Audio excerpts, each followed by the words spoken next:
Ceci n'est pas un conseil en investissement. Je partage ma vision sur le marché financier en général. Et si vous avez décidé de prendre une position d'achat ou de vente, vous en êtes responsable. Look inside the candle. Have faith on yourself. Be confident.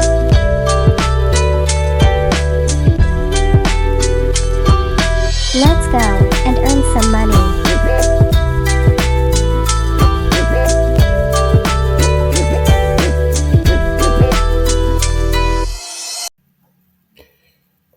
Salut, c'est Rami.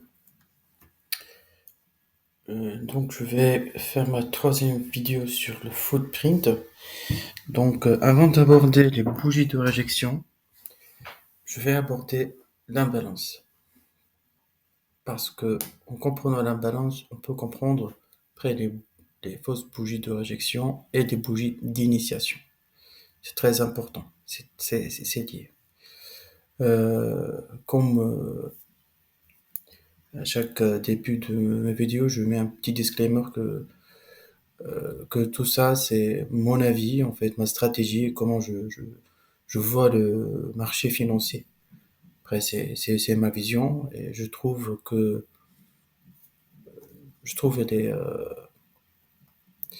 elle est persistante et très rigoureuse. Bon. Alors, c'est quoi l'imbalance? C'est le déséquilibre. Le déséquilibre est l'absence d'équilibre entre les ordres d'achat et de vente. Donc, le déséquilibre, en fait, compare les offres et les demandes en diagonale et montre un excès significatif de l'un par rapport à l'autre. Autrement dit, une offre est comparée à une demande qui est d'un niveau supérieur et une demande est comparée à une offre qui est d'un niveau inférieur. Seul le côté gauche devient rouge et seul le côté droit devient vert. Par exemple, là, j'ai mis cette bougie en capture écran. Top. Donc on part d'une analyse bid qui sont là à peu près, on est à 3 fois, 4 fois supérieur, là, etc., etc., etc., etc. D'accord? C'est ça, l'imbalance dans le footprint. D'accord? Je parle pas des bougies japonaises. Peut-être certains d'entre vous connaissent une autre définition du déséquilibre. ICT, il propose un déséquilibre, d'autres gens ont une autre vision. Je dis c'est pas faux, mais moi, j'adopte et j'adapte cette vision. D'accord?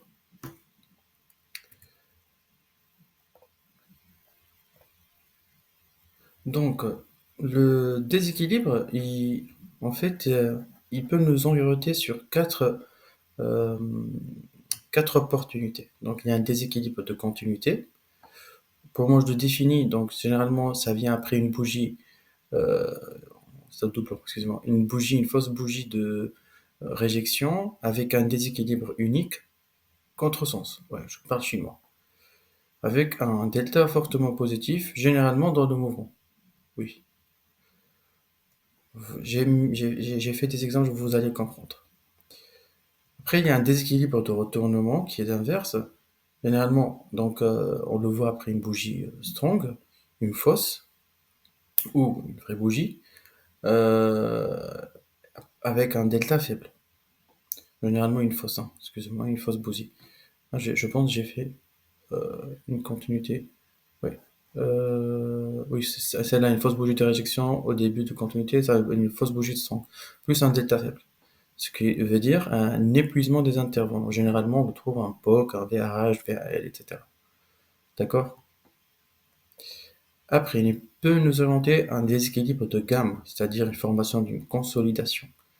Et là, on va voir formation de plusieurs déséquilibres isolés.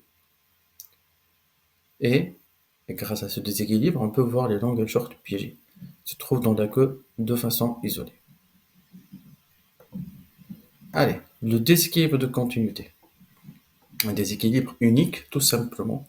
Il est défini, c'est dessiné tout simplement automatiquement par mon logiciel que j'utilise, ATAS. C'est en fait un seul carreau. Donc voilà, dans la bougie, il y a un seul déséquilibre. D'accord?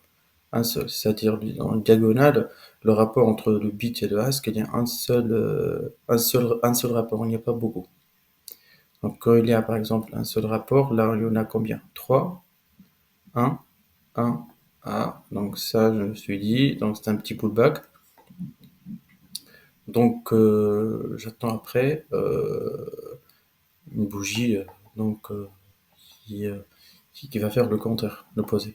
Et là, dans cette bougie-là, je vois quoi? Ça, c'est un déséquilibre multiple. C'est-à-dire, il y en a plusieurs. Le ask, il fait déséquilibre maintes fois. Voilà, jusqu'à arriver à un déséquilibre isolé. Et après, le prix, il retrace où? Généralement, le prix, il retrace dans les déséquilibres multiples les plus élevés. Sinon, entre les deux. Donc voilà. Donc ça sera là un point d'entrée. D'accord? Et après, le prix, il part. Il va créer encore un déséquilibre qui va pousser les prix. Ce sont les acheteurs agressifs. Donc ça, on bid un ask. Et là, on marque en footprint profile. Donc ça, c'est le cluster vendeur. C'est le cluster vendeur. Fausse bougie de réjection. Voilà, maintenant, vous allez comprendre petit à petit c'est quoi une fausse bougie de réjection. Et en plus, on a notre delta. On fait cette bougie de réjection, le delta qui diminue avec une petite mèche. C'est important le delta. Donc, et après, hop, le prix il part. Et là, on voit quoi? Ici. Donc, c'est un déséquilibre isolé vendeur qui sont piégés. Tout simplement. Parce qu'on est revenu sur un déséquilibre multiple qui est plus fort. Et le prix il part. C'est un déséquilibre de continuité. À l'opposé, un déséquilibre de retournement. Donc on voit le prix là, il monte. En fait, ça c'est la continuité. Le prix il monte, il monte, il monte. Il teste encore le déséquilibre, il monte encore. On voit une delta avec une mèche. Donc là, il y a des équilibres ici, multiple, un déséquilibre multiple, et en haut, un déséquilibre isolé vendeur. Un déséquilibre multiple vendeur. C'est une bougie qui n'est pas une bougie strong. On voit bien ici, c'est flou, je pense, vous allez voir ça flou, parce que c'est une capture écran. Et ça, c'est une alternance de bougies, une alternance entre bid et le ask. Et là, on voit le prix, comment il va en fait chuter, parce que ici, on a débuté par en fait un déséquilibre isolé dans une bougie strong, fausse bougie strong. Après, le prix, on voit bien, il va former des déséquilibres dans la bougie. Donc, surtout cette bougie-là, dans le corps de la bougie, on va voir ce déséquilibre vendeur. Et après, le prix. Donc, ça, c'est une bougie d'initiation de retournement. Donc, avec le déséquilibre, moi je confirme ça avec le déséquilibre. Initiation, le prix continue. Et après, un des acheteurs, donc ça c'est passif, acheteur agressif, un grand déséquilibre multiple. Ok? Après. Et dans ce cas, par exemple, on a raté, en fait, c'est le détail, c'est la continuité en fait. On a ce déséquilibre multiple. Après le prix retourne, il fait quoi? Il fait piéger donc des longues. On a un déséquilibre isolé des longues. Après le prix, un déséquilibre multiple, on piège les shorters un petit moment, on revient, on piège encore les acheteurs, et voilà, et ainsi de suite. Donc, quand on a un déséquilibre isolé, c'est-à-dire le prix ne va pas tenir. Quand on a un déséquilibre multiple, le prix va tenir. Voilà. Je pense que c'est assez simple. Et là, on voit bien les acheteurs qui sont coincés. Et là, après, il y aura un retournement. Après, il y a la delta et tout ça. Donc, c'est quoi le déséquilibre de gamme et de tendance? C'est pas compliqué. Donc après, tout mouvement, toute accélération, soit en haut ou en bas, on vient de haut, c'est-à-dire un retournement baissier. On a une phase de consolidation. Donc cette phase de consolidation, il y a deux cas. Soit on fait une consolidation et on continue le mouvement baissier, ou bien on fait le contraire. C'est ça. C'est ce que je vous ai montré la dernière fois. Et donc là, avec le footprint, avec le déséquilibre footprint, qu'est-ce qu'on va voir? Donc c'est ça notre range. Donc on va voir un déséquilibre multiple, et après on va voir quasiment que des déséquilibres haussiers isolés en deux ticks. Par exemple, il n'y a pas 3, 4, non, c'est 2 maximum qui essaient en fait de pousser le prix, mais ils n'arrivent pas. Donc là, je dis, oh ben, donc oui. Donc les vendeurs, ils peuvent pas, les acheteurs, ils peuvent pas. Hop, à un certain moment, on va sortir de ce range avec, comment on sort? C'est ça en fait, le breakout. C'est ça la définition d'un breakout pour moi. Quand on sort du range avec un déséquilibre, c'est ça. Et après, le prix, il part.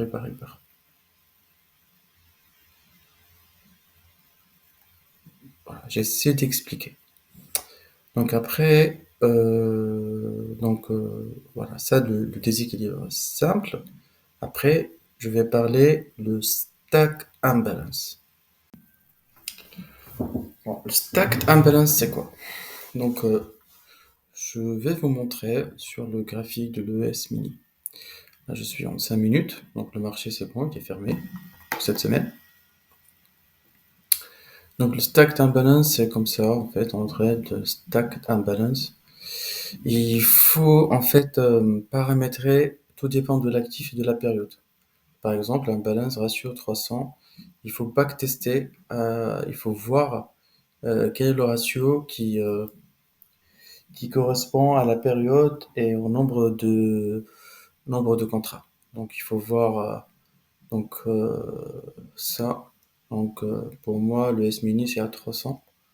Donc l'imbalance est à 300. Généralement c'est le rapport. Ça c'est très important à le noter. Voilà. Ça c'est chaque actif a son propre stacked imbalance. D'accord? Donc ça, ouais, c'est 2000. Voilà, le rapport, hein. Donc ça c'est à voir. Et si vous vous mettez en 5 minutes ou par exemple 30 minutes, ça va pas. Si vous faites du scalp, donc c'est pas la même chose. Si vous faites un intraday, c'est pas la même chose. Donc je me mets en 5 minutes pour que vous voyez. Donc je vous ai mis par exemple le stack d'imbalance, ce sont des targets. Alors, comment sont des targets? Mais j'ai même tweeté avant de faire cette vidéo que le prix en fait il va descendre, il va chercher cette zone-là et après il va remonter. Bien cette zone-là. Donc le stack imbalance c'est assez simple. Là par exemple, le stack imbalance ça peut servir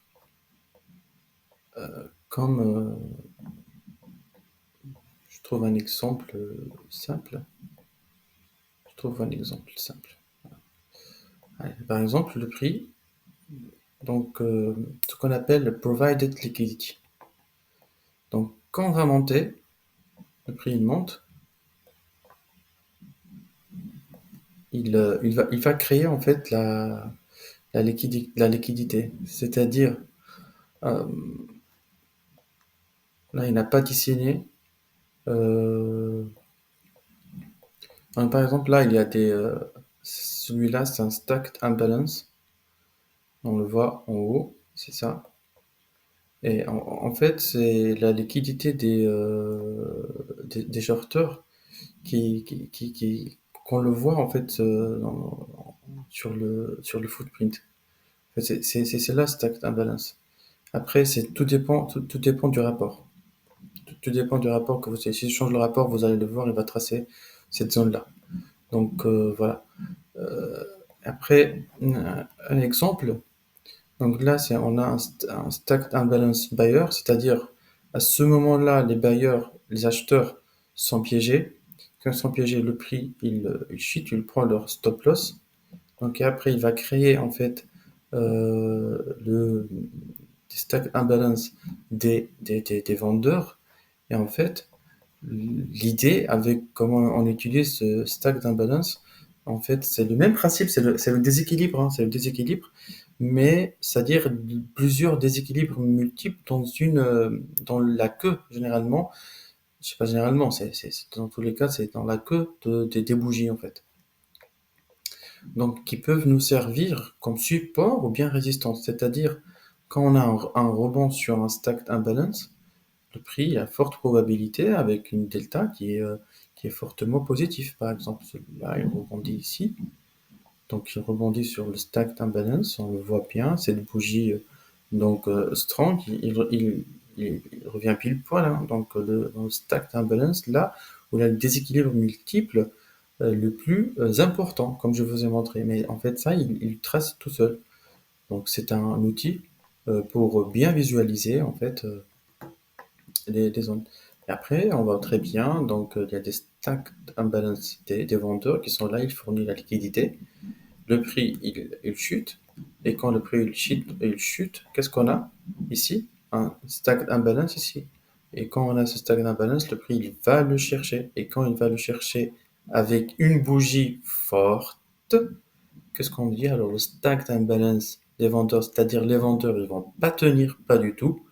C'est ça, à chaque fois quand je vous dis, tout dépend de la force qu'on va chercher un cluster, ça c'est un cluster ou bien un stack imbalance ou bien le VAH et la valeur, c'est en fait comment on va aller tester ça. Si on va tester avec force, c'est-à-dire il va pas tenir. Hein. Exactement. Hop, hop, hop, hop, hop, hop, et le prix monte. Vous voyez? C'est ce que je voulais dire. Le prix après il monte.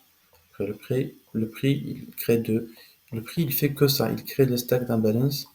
Et après, le prix il monte. C'est pourquoi je vous ai dit. Donc là, on a créé des stack imbalance. Donc, stack imbalance ici. Le prix, il va tester. Et je suis sûr et certain qu'il va pas réussir. Ce que je vois sur le delta, on couple tout ça avec le delta. On couple tout ça avec le market profile. Donc voilà. Et on regarde bien. Regardez ça, c'est un stack imbalance vendeur dans une bougie haussière. Donc ça, c'est une vraie réjection du prix pour le moment. Donc les prix, il attaque. Et directement, lundi, vous allez voir. Le prix, il va tester ça. Soit il fait un tout petit peu là pour faire peur à tout le monde. Et hop, il va chuter. Qu'est-ce qu'il va chercher? Il va chercher ça. Stack imbalance qui est là. Après, si le prix il va tenir cette zone-là, il va chercher encore cette zone-là, il va rebondir. Et ben, il va avec une bougie forte. Ben, le prix va monter vers le haut. Donc, le stack imbalance pour un scalper, c'est très, très, très important.